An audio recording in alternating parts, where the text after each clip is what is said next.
Speaker বিমান বন্দ্যোপাধ্যায়ের বিরুদ্ধে এবার বিধানসভায় অনাস্থা প্রস্তাব জমা দিয়েছে বিজেপি। মঙ্গলবার 50 জন বিজেপি বিধায়কের স্বাক্ষর করা প্রস্তাব বিধানসভার সচিব সুকুমার রায়ের কাছে জমা দিয়েছে বিজেপির পরিষদীয় দল।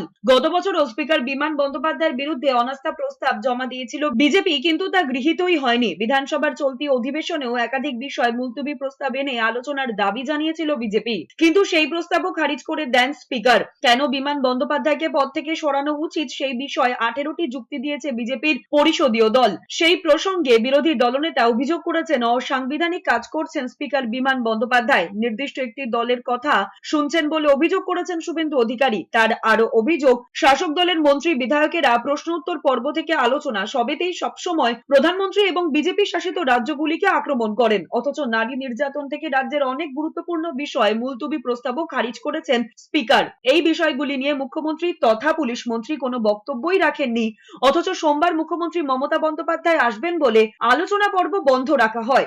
অসত্য প্রচার করে বিধানসভাকে ব্যবহার করছেন মুখ্যমন্ত্রী।